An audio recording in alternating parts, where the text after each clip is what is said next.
July 25, 1944, a little before noon. A field command post dug into the Norman earth south of the ruined town of St. Lo. A German general named Fritz Bayerlein stands at the entrance of his bunker and listens to a sound he has heard before, but never like this.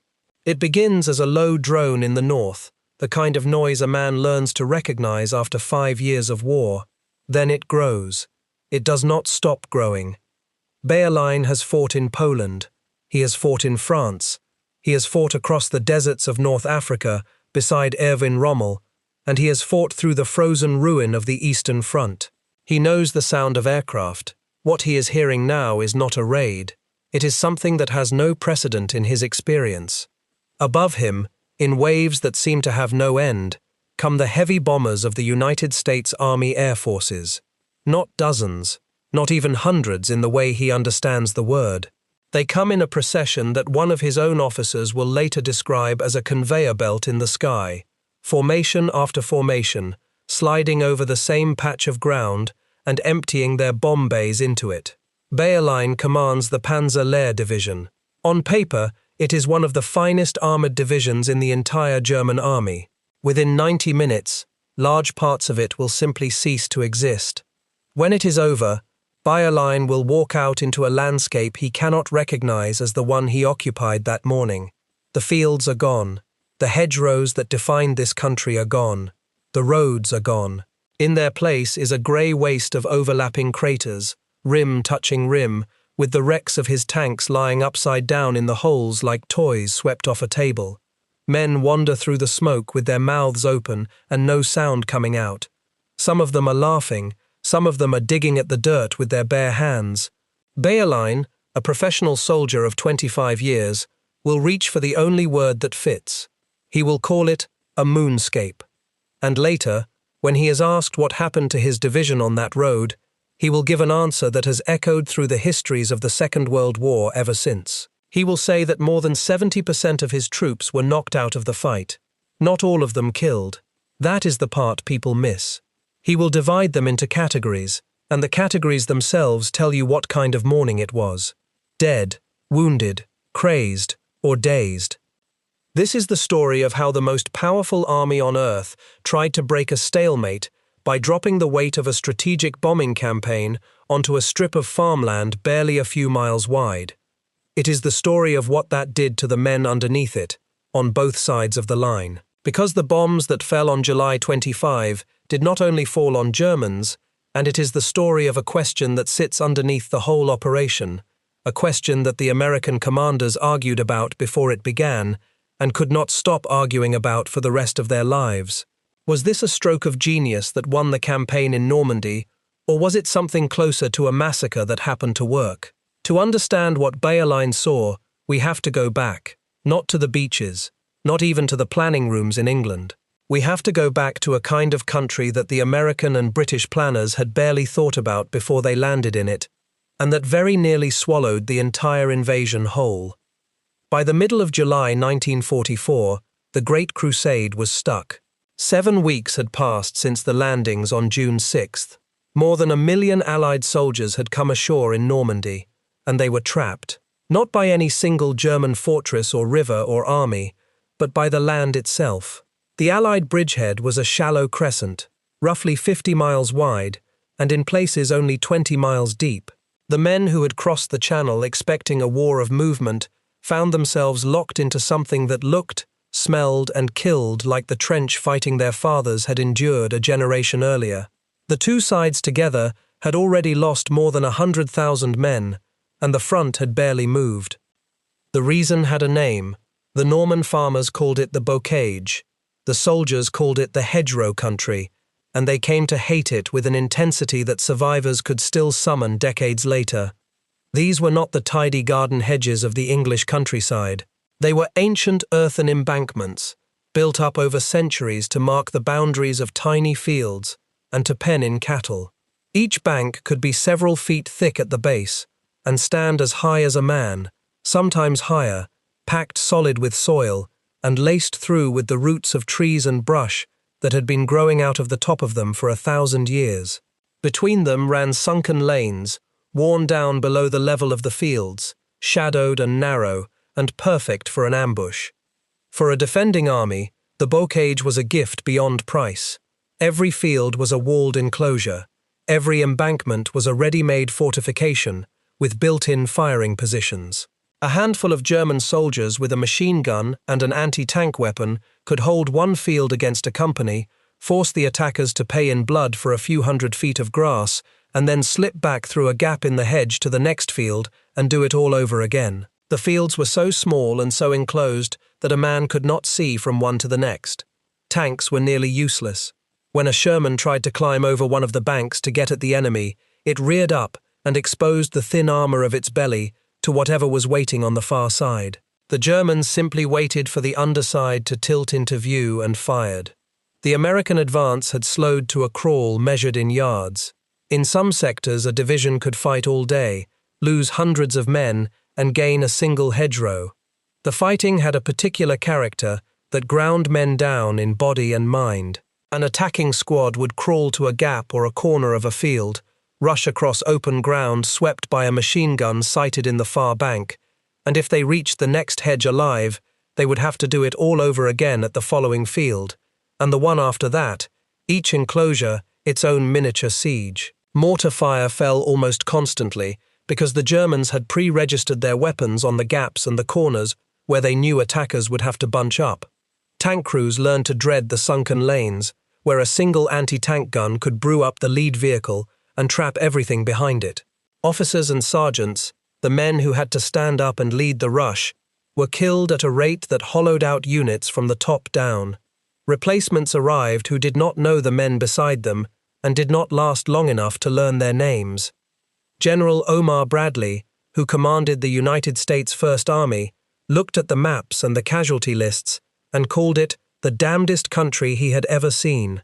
The town of St. Lo, a road hub the Americans needed badly, finally fell on July 18th after a battle that cost thousands of casualties and left the town itself a heap of rubble that the survivors nicknamed the capital of ruins.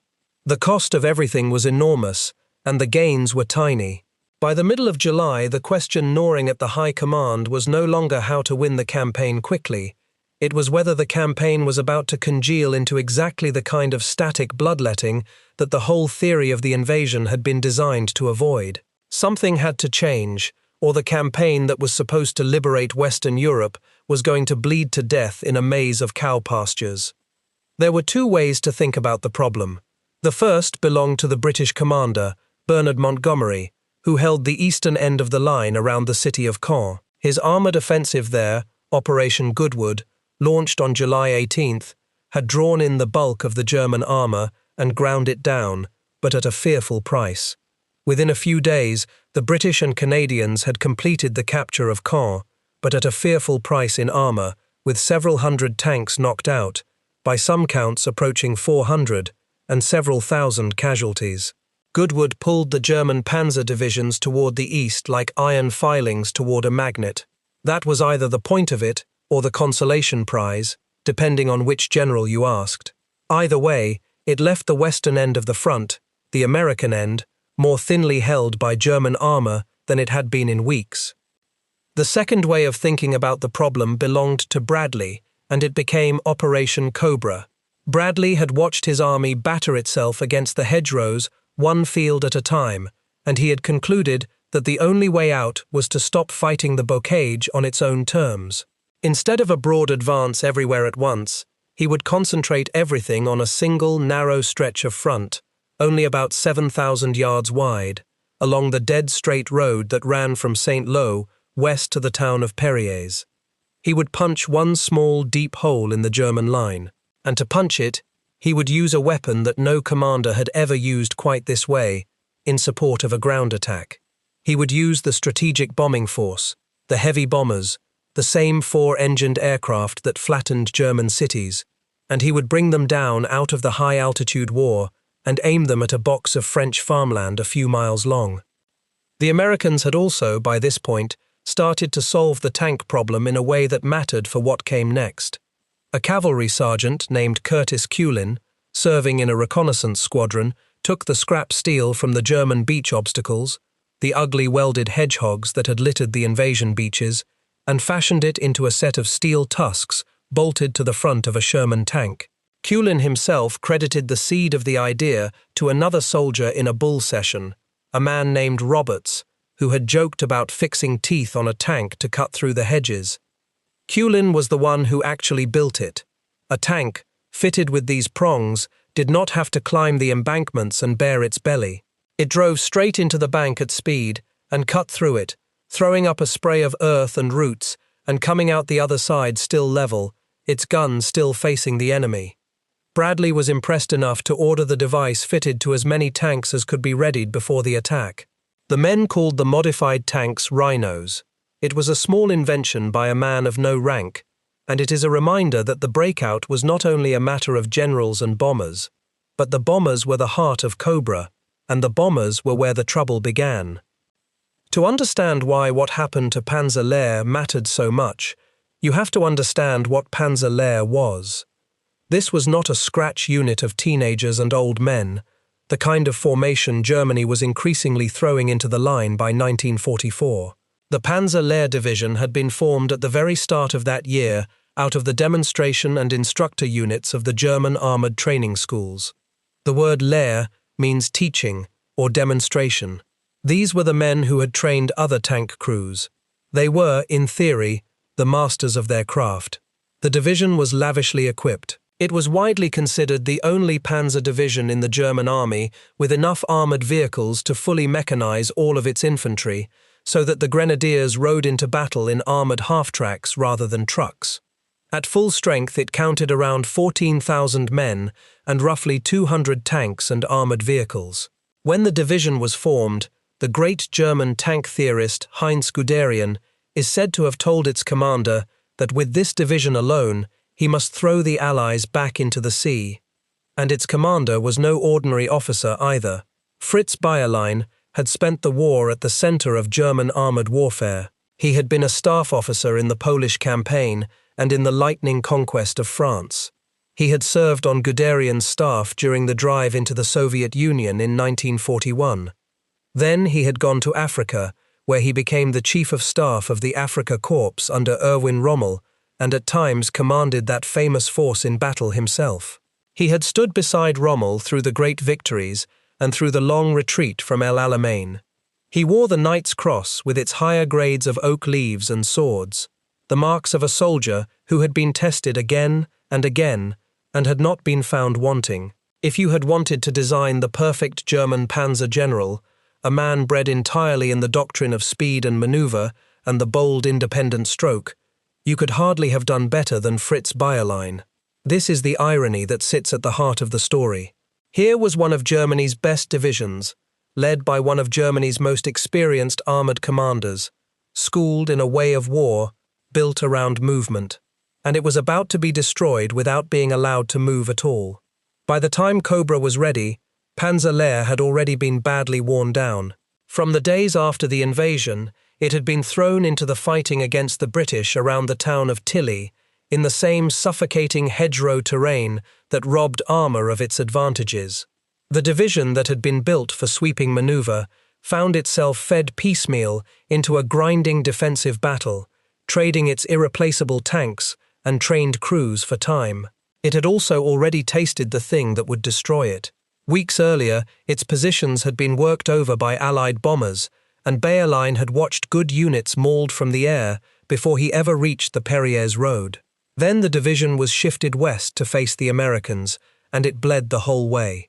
By the eve of the attack, the division that had once counted its tanks in the hundreds could put only around 45 serviceable armoured vehicles of all kinds into action, tanks, assault guns, and tank destroyers together. Its fighting strength along the main line had fallen to something like 2,200 combat troops, and those troops were dug in along the very stretch of road that Bradley had chosen as the spot where he would bring down the sky. The plan for the air attack was, in Bradley's own words, meant to be the biggest thing in the world. He flew to England to argue for it in person. He wanted the bombers to carpet a rectangle of ground south of the St. Lo to Perriers Road, a box roughly 3.5 miles long and about 1.5 miles deep. Fighter bombers would work over a narrow belt closest to the American lines. Then the heavies would pulverize the depth of the German position behind it. Then the medium bombers would come in to finish the work. More than 1,000 artillery pieces would add their weight to the bombardment. The idea was not subtle. The idea was annihilation. Bradley wanted the German defenders in that box stunned, buried, or dead, so that his infantry could walk through the gap and his armor could pour through behind them before the Germans recovered. But there was an argument inside the plan, and the argument would prove deadly. It was a question of direction. Bradley wanted the bombers to fly parallel to the front line, to run their approach along the line of that long, straight road, using it as a clear landmark and keeping the falling bombs safely to one side of his own troops. The airmen wanted to fly perpendicular to the front. They wanted to come in from the north, straight over the heads of the American soldiers, and cross the narrow depth of the target box at a right angle. Their reasoning was about time and survival. Flying across the short dimension of the box meant they could push the maximum number of aircraft over the target in the minimum amount of time, which concentrated the shock and reduced the minutes their bombers spent exposed to German anti-aircraft fire. Flying the long way, parallel to the road, would have stretched the bomber stream into a long, thin line, slow and vulnerable. Bradley came away from the planning believing he had won the argument, that the bombers would fly parallel to the road and away from his men.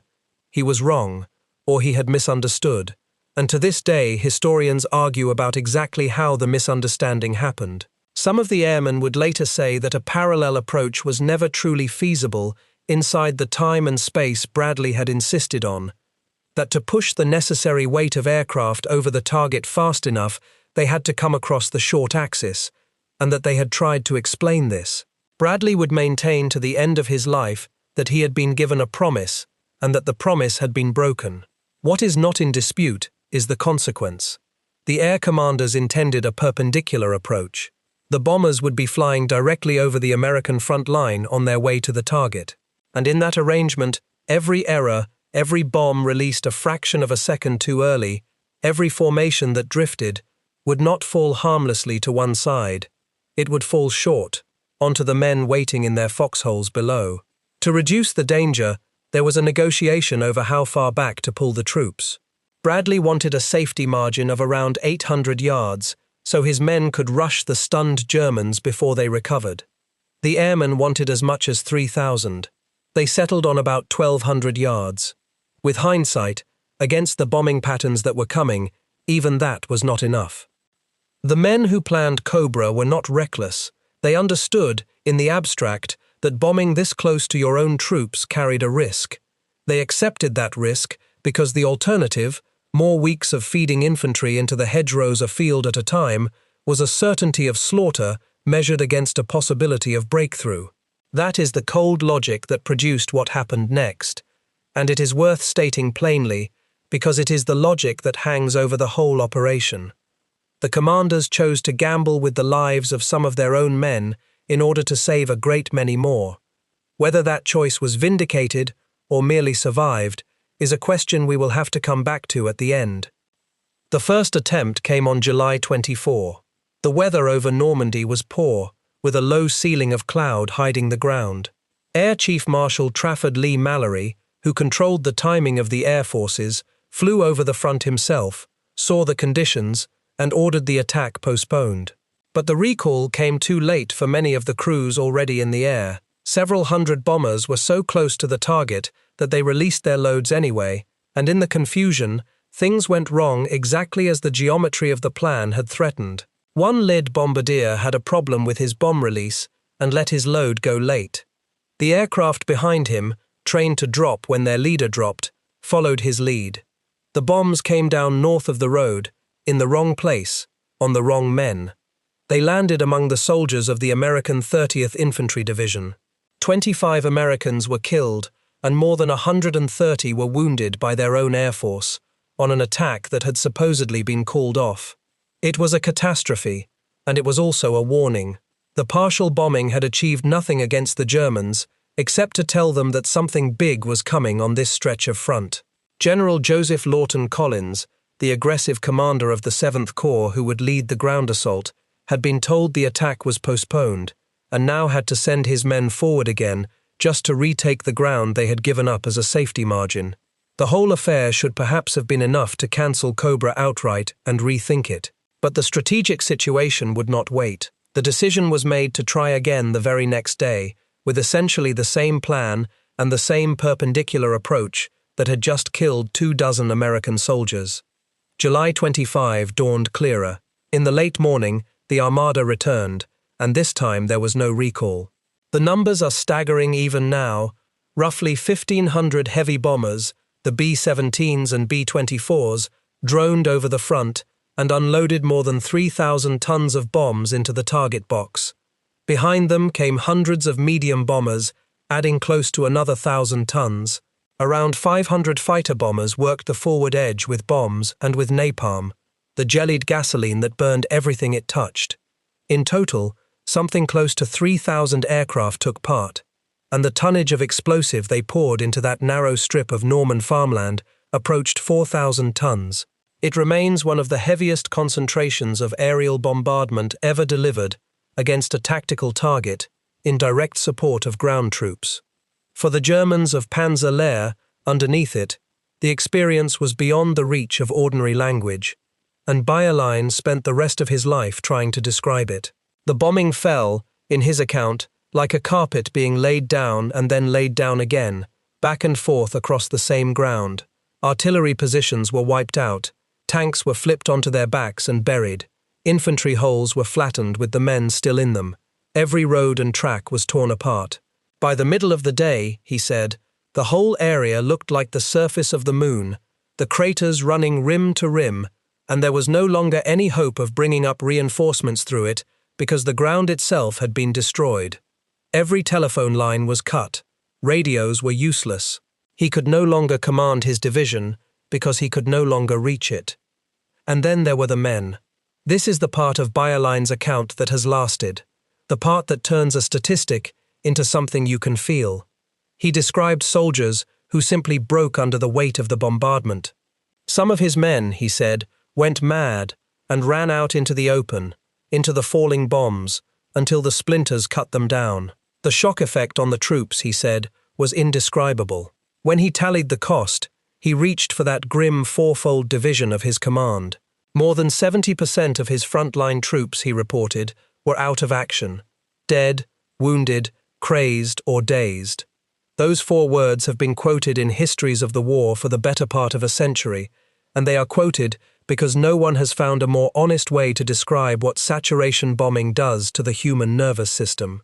A man does not have to be hit to be destroyed as a soldier. He only has to be near enough, often enough, for long enough.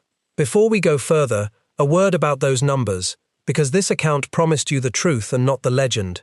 Bayerlein's vivid description of the moonscape and the conveyor belt of aircraft is genuine, but it does not come from a diary he kept that day.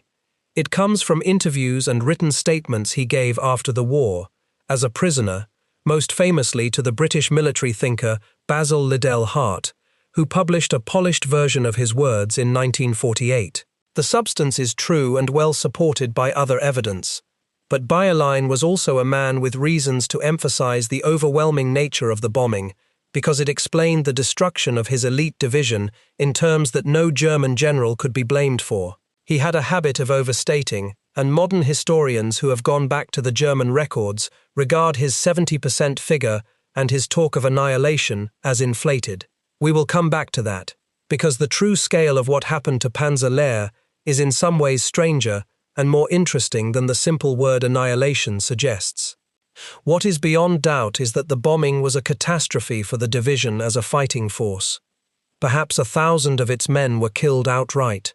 Tanks and assault guns were destroyed by the dozen. Command posts were obliterated. The survivors were scattered, deafened, and leaderless. A regiment of German paratroopers attached to the sector and a battle group from another division, sent to thicken the line, were caught in the same hell.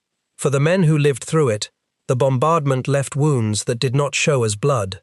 Soldiers who had stood up to artillery and tank fire for years found that this was something their courage had no answer for, because there was nothing to fight and nowhere to go, only the ground heaving and the noise that did not stop, and the certainty that the next bomb might be the one. Some of them never recovered their nerve. For a few hours along the Perriers Road, organized German resistance very nearly stopped existing. But the bombs of July 25 did not fall only on Germans. And here the story turns from the enemy's tragedy to a wound the Americans inflicted on themselves, one that the High Command would try, for a time, to keep hidden. Because the same flaw in the plan that had killed 24 men the day before was still in the plan. The bombers still flew perpendicular, still passed directly over the American front line, and on July 25, they did it with far greater numbers and far greater tonnage. The result was the worst single incident of death by friendly air attack the United States Army would suffer in the entire campaign in Northwest Europe. It happened the same way it had the day before, only worse. Dust and smoke from the early waves drifted back over the ground and obscured the landmarks. The straight road that was supposed to mark the safe line disappeared under a haze. Bombardiers, peering down through the murk at better than 200 miles per hour, lost their references. One lead bombardier released his load after a sighting error, and a dozen aircraft behind him salvoed hundreds of bombs onto American positions. Another mistook the flash of friendly artillery for a target marker and bombed it. Wave after wave, small errors multiplied across hundreds of aircraft, and the bombs walked back across the road and into the men of the 30th Infantry Division and the units around them, the same division that had been hit the day before. When the official investigation was complete, the toll for July 25 alone was set at 111 Americans killed and 490 wounded by their own bombers. Combined with the losses of the previous day, well over 130 Americans had died beneath American bombs in the space of 2 mornings, and many hundreds more were wounded. Men who had survived Omaha Beach and weeks of hedgerow fighting were torn apart in their own foxholes by aircraft flying the flag they served under. The psychological damage rippled through the units that had been hit. Some of them would go into the attack that followed shaken and hollow-eyed, having just watched their own friends destroyed from above. The disaster reached all the way to the top, because the Supreme Allied Commander himself had come to Normandy to watch. General Dwight Eisenhower had crossed the Channel to observe Cobra, and he saw the short bombing happen. He returned to England that evening sick at heart. The man who carried ultimate responsibility for the whole campaign had personally signed off on bringing the heavy bombers down onto a ground battle, and he had just watched the weapon he authorized kill the soldiers it was meant to protect. By Bradley's account, Eisenhower swore in that moment that he would never again use heavy bombers in close support of troops on the ground. He had given them, he said, a green light this time, and it would be the last. It was a promise born of grief, and it did not entirely hold, because the temptation of all that destructive power would arise again before the war ended. But the revulsion was real, and it tells you how badly July 25 had gone in the eyes of the men who ordered it, even as the breakout they had hoped for was, unknown to them yet, already beginning to take shape in the wreckage. Among the dead was a man whose death the army did not want to talk about. Lieutenant General Leslie McNair was one of the most important officers in the entire United States Army, and almost no one outside it had ever heard his name. He was not a battlefield commander in the way Patton or Bradley were. He was the architect. As the head of Army Ground Forces, McNair was the man who had designed, organized, and trained the vast citizen army that the United States had conjured out of nothing after 1940. The divisions fighting in Normandy had, in a real sense, been built by him. He had come to Normandy partly to observe his creation in combat, and partly to serve as a piece of a grand deception, lending his name to a fictional army group that was meant to convince the Germans the real invasion would still come at the Pas de Calais. On the morning of July 25, McNair went forward to watch the great attack from close up, joining a battalion of the 30th Infantry Division in the forward positions. He wanted to see how the men he had trained would perform. He was in a slit trench in the forward area when the bombs fell short. One of them landed essentially on top of him. The explosion threw his body a great distance and mangled it so badly that he could be identified only by the 3 stars on his collar.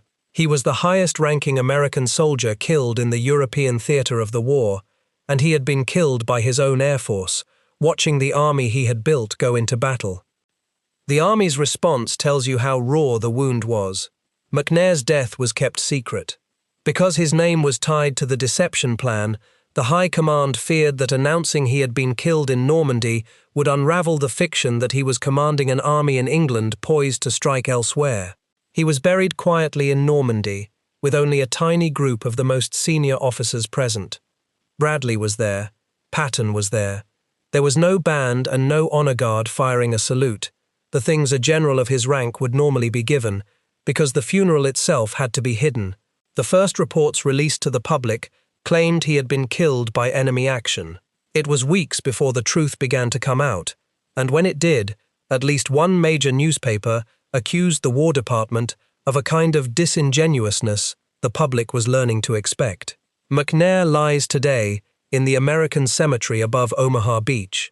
In a final cruelty, his only son, Colonel Douglas McNair, was killed by a Japanese sniper on the island of Guam just 12 days later. So when the infantry of the 7th Corps rose out of their positions around 11 in the morning on July 25 and began to move south, they did so in the shadow of a disaster. They had been told the bombing would clear the way. Instead, many of them had just been bombed themselves, and when they pushed forward into the cratered moonscape, they did not find the empty, undefended ruin they had been promised. They found that even after everything that had been dropped on it, the German position was not entirely dead. Pockets of survivors, deafened and half-mad, still manned their weapons. German units sitting just outside the edges of the bombing box, including paratroopers on the western flank, had come through almost untouched and fought back hard. German artillery further back, beyond the cratered zone, opened up on the advancing Americans.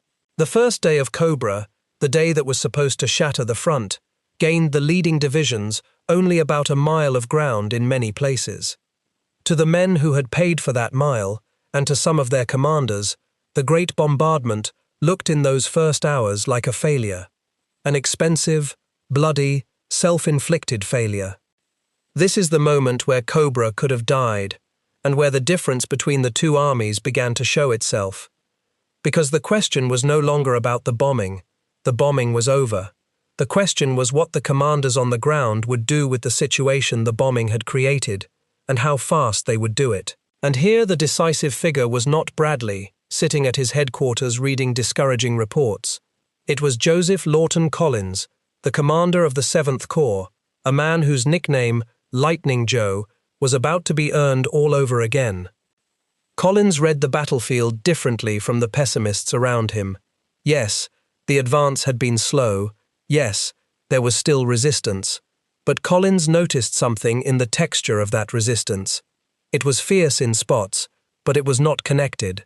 The Germans were fighting hard wherever they were, but they were not fighting as a coordinated whole. There were no organized counterattacks. There was no flexible defense shifting troops to meet his thrusts. The pockets fought and died in place because they had no one telling them what to do, and no way to talk to each other. What Collins was seeing, though he could not have known the details, was the consequence of Bayerlein's severed telephone lines and dead radios. The German command system in that box was not damaged. It was gone. And so Collins made the gamble that decided the battle. The plan had called for him to wait, to be sure the infantry had cracked the crust of the defense before committing his mobile forces, his armored divisions, and his motorized infantry, the units meant to exploit the breakthrough and race into the German rear. Waiting was the safe choice. Committing armor too early, into a line that might still be intact, was how you got tank columns ambushed and jammed up in the narrow lanes and slaughtered. But Collins looked at that disconnected, leaderless resistance and bet that the crust was already broken, that what looked like a hard shell was actually a brittle one with nothing solid behind it. On the afternoon of the first day, against the cautious instinct that the slow progress should have encouraged, he ordered his exploitation forces forward. He chose to pour his armor into the gap before he was certain the gap existed. It was the right call, and it won the campaign. The decision came late on the first day, and the armor began rolling the next morning. Over the 2 days that followed, the truth of the German collapse became undeniable.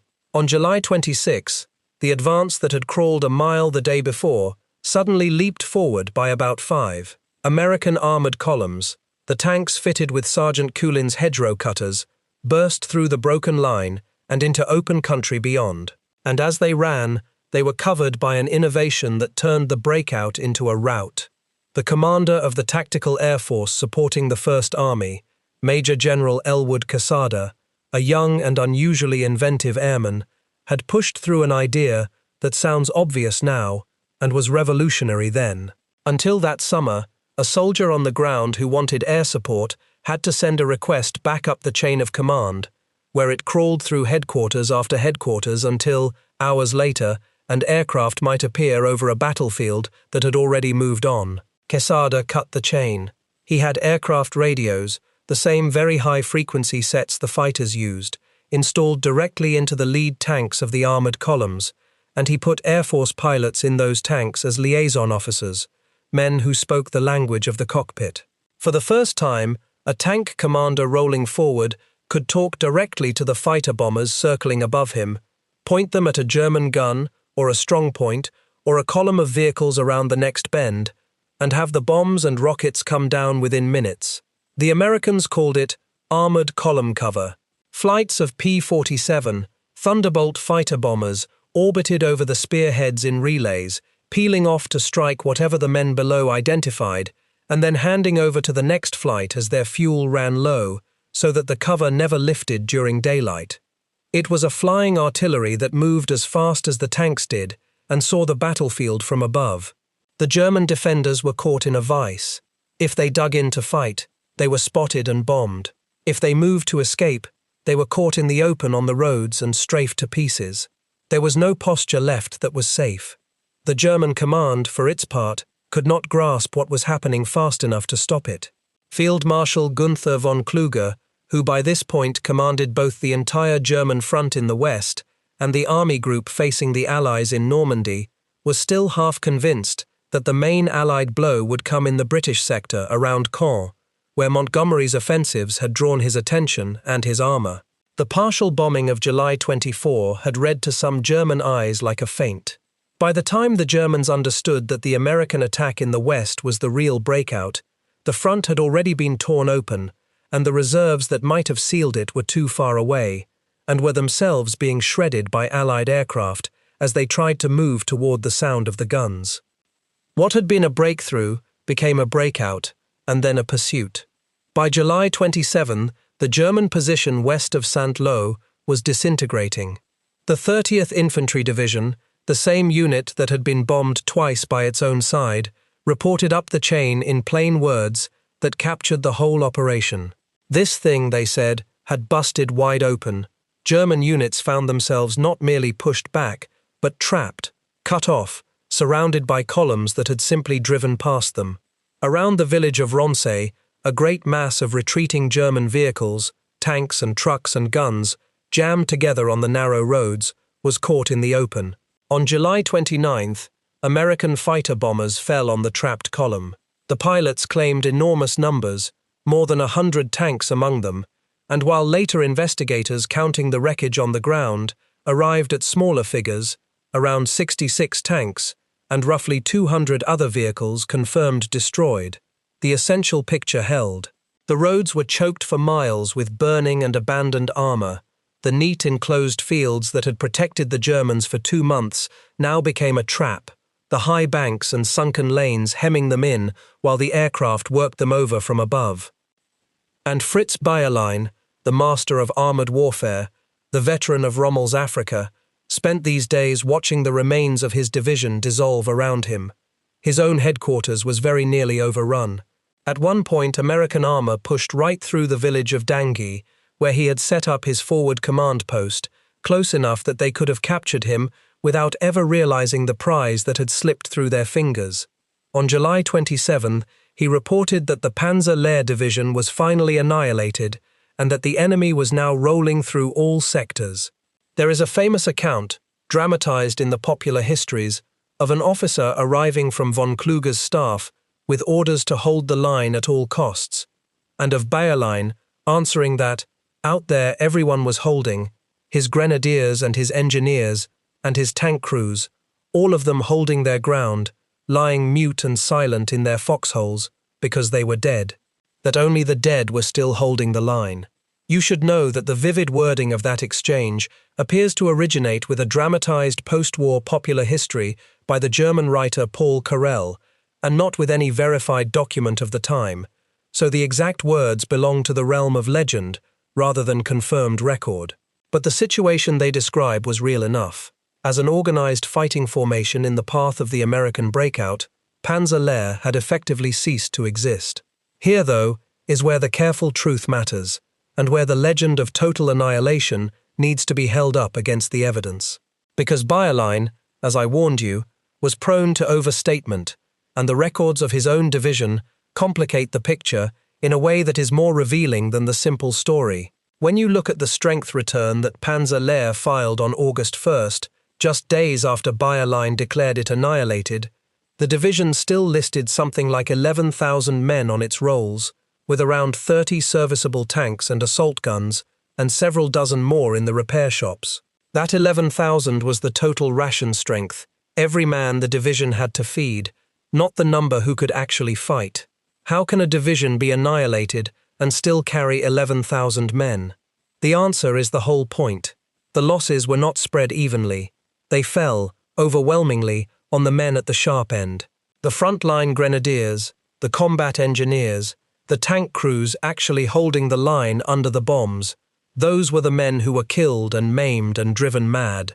The cooks, the clerks, the mechanics, the supply men, the great tail of rear area personnel that every division carries behind its teeth.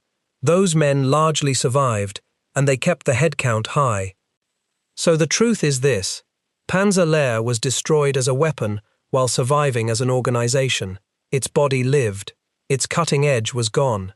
This is what the 70% figure really means, and it is a more honest and more terrible thing than the word annihilation.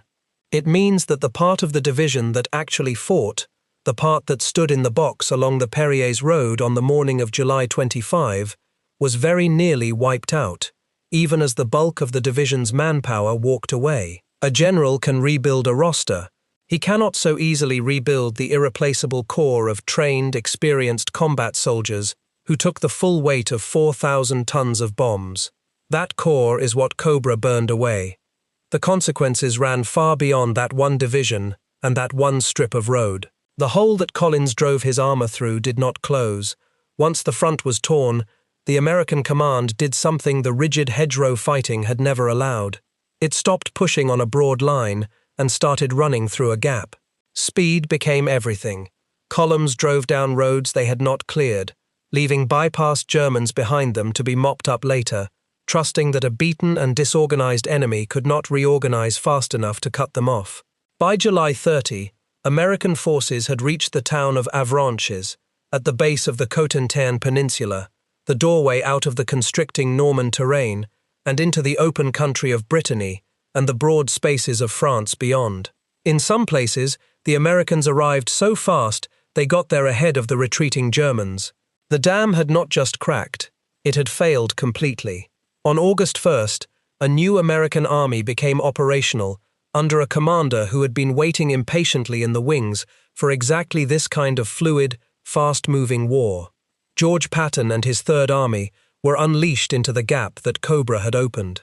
Through the single bottleneck at Avranches, over one vulnerable stretch of road and a bridge at Pontaubon, Patton funneled division after division in a matter of days, a logistical gamble that would have been suicidal against an enemy still able to react. And that worked precisely because that enemy no longer could. His columns fanned out west into Brittany and east toward the heart of France, and the war in the west changed its character almost overnight, from a siege into a pursuit.